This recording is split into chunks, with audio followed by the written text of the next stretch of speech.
Steyn stable എന്ന എപ്പിസോഡിലേക്ക് സ്വാഗതം. ഇൻഫീരിയോറിറ്റി കോംപ്ലക്സ്, അതായത് നമ്മൾ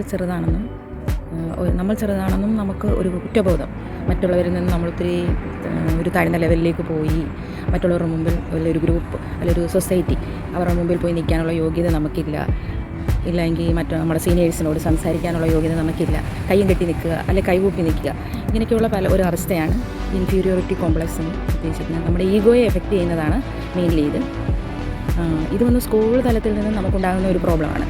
ഇപ്പം പേരൻസ് ആണെങ്കിൽ പോലും നമ്മളോട് പറയാറുണ്ട് ചില ടൈമിൽ, അവൻ നല്ലോണം പഠിക്കുന്നു, നീ പഠിക്കുന്നില്ല. ഇല്ലെങ്കിൽ ഫ്രണ്ട്സുകൾ പറയാറുണ്ട്, കറുത്തതാണ് അല്ലെങ്കിൽ വെളുത്തതാണ്, നല്ല നീളമുണ്ട്, നീളക്കുറവുണ്ട്. ഇത് വന്ന് നമ്മുടെ ഒരു കുട്ടിക്കാലത്ത് നിന്നും ചിലരുടെ മനസ്സിൽ എഫക്റ്റ് ചെയ്യുന്ന ഒരു കാര്യമാണ് മെയിൻലി ഇത്. ഇതിനായി ചെയ്യേണ്ടത് നമ്മളിലുള്ള കോൺഫിഡൻസ്, അതായത് ആത്മവിശ്വാസത്തെ നമ്മൾ തന്നെ വളർത്തിയെടുക്കുക, അതാണ് വേണ്ടത്. എനിക്ക് ചെയ്യാൻ പറ്റുന്ന, അല്ലെങ്കിൽ എൻ്റെ ജീവിതത്തിലാണെങ്കിലും എൻ്റെ ജോബിലാണെങ്കിലും എനിക്ക് സക്സസ് ആകാൻ പറ്റും, അതിനെ വളർത്തിയെടുക്കുകയാണ് വേണ്ടത്. സ്കില്ല് വന്ന് ആർജിക്കാൻ പറ്റുന്നതാണ്. ബട്ട് കോൺഫിഡൻസ്, അതായത് കോൺഫിഡൻസ് ഇതുപോലെ നമ്മൾ ഉണ്ടാക്കിയെടുക്കാൻ പറ്റും. നമുക്ക് ചിലപ്പോൾ ഒരു ക്രൗഡായിട്ടുള്ള ഒരു ഏരിയയിൽ പോകാതിരിക്കാൻ നോക്കുക. മാക്സിമം അവർ പോകത്തില്ല. ഇങ്ങനെയുള്ളവർ പോയി കഴിഞ്ഞാൽ മറ്റുള്ളവർ എന്നെക്കുറിച്ച് എന്ത് പറയുന്നു, അയ്യോ ഞാൻ ഒരു താഴ്ന്ന ലെവലിലുള്ള ഒരാളാണെന്നോ, അല്ലെങ്കിൽ എനിക്ക് വിദ്യാഭ്യാസ യോഗ്യതയില്ലെന്നോ, അല്ലെങ്കിൽ എനിക്ക് സൗന്ദര്യമില്ലെന്നോ, പണമില്ലെന്നോ, അങ്ങനെയൊക്കെയുള്ള പല കാരണങ്ങൾ കൊണ്ട് ഒരു പ്രോബ്ലം ഉണ്ടാകുന്നതാണ്. അത് നമ്മൾ മാറ്റിയെടുക്കാൻ വേണ്ടിയിട്ട് ഫിക്സഡ് മൈൻഡ് സെറ്റ് ഉള്ളവർക്കാണ് എപ്പോഴുമേ ഇൻഫീരിയോറിറ്റി കോംപ്ലക്സ് ഉണ്ടാകുന്നത്. ഗ്രോത്ത് മൈൻഡ് സെറ്റ് നമ്മൾ ഇമ്പ്രൂവ് ചെയ്യാൻ നോക്കിയാൽ, അതായത് നമുക്ക് വളരണം, മറ്റുള്ളവരുടെ മുമ്പ് ഇമ്പ്രൂവ് ആകണം, അങ്ങനെ ഉള്ളൊരു മൈൻഡ് സെറ്റ് ഉള്ളവർക്ക് മോസ്റ്റ്ലി ഈ പ്രോബ്ലം എഫക്റ്റ് ചെയ്യുന്നില്ല. ഈ എക്സാമിൽ ഫെയിലാകുന്ന ചില കുട്ടികൾക്കുണ്ടാകുന്ന നിരാശ, അവർ കരുതുന്നത് അവർ ജീവിതത്തിലേ തോറ്റുപോയി എന്നുള്ള ഒരു ഇതാണ്. പക്ഷെ അവർ തോക്കുന്നതല്ല അത്.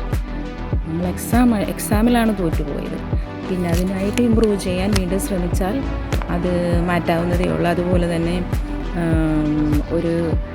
ഇത് വന്ന് ജോബ് പ്ലേസിൽ മെയിനായിട്ടും എഫക്റ്റ് ചെയ്യുന്നതാണ്. ജോബ് വർക്കിലിരിക്കുന്ന ഒരാളാണെങ്കിൽ നമ്മുടെ സൂപ്പർവൈസേഴ്സ് നമ്മളെ ചെക്ക് ചെയ്യും, അല്ലെങ്കിൽ നമ്മുടെ വാല്യുവേറ്റ് ചെയ്യും, നമ്മുടെ ജോബ് എങ്ങനെയുണ്ട്, അല്ലെങ്കിൽ നമ്മുടെ പേഴ്സണാലിറ്റി എങ്ങനെയുണ്ട്.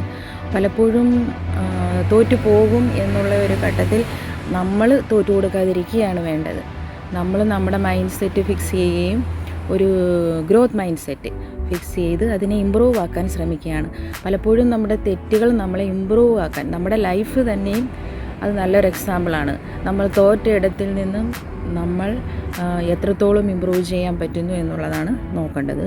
അതുപോലെ ജോബ് പ്ലേസിലാണെങ്കിൽ പോലും ഒരു ടാർഗറ്റ് അച്ചീവ് ചെയ്യാൻ പറ്റിയില്ല മീൻസ് നമ്മൾ തോറ്റു, അല്ലേ അതല്ല, അത് അച്ചീവ് ചെയ്യാൻ പറ്റിയില്ല, നമ്മൾ അച്ചീവ് ചെയ്യാൻ പറ്റിയിരുന്നില്ല എന്നുള്ളത്, നമ്മുടെ ജോബിൽ അത് അച്ചീവ് ചെയ്യാൻ പറ്റിയില്ല എന്നുള്ളതാണ് നോക്കേണ്ടത്.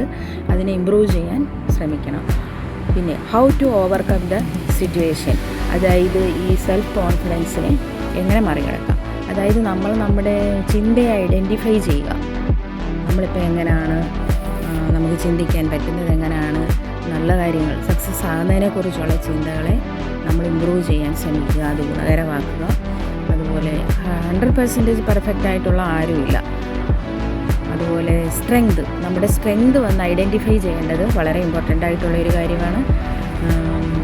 എല്ലാവരും 100% ആരും ലൈഫിൽ സക്സസ് അല്ല.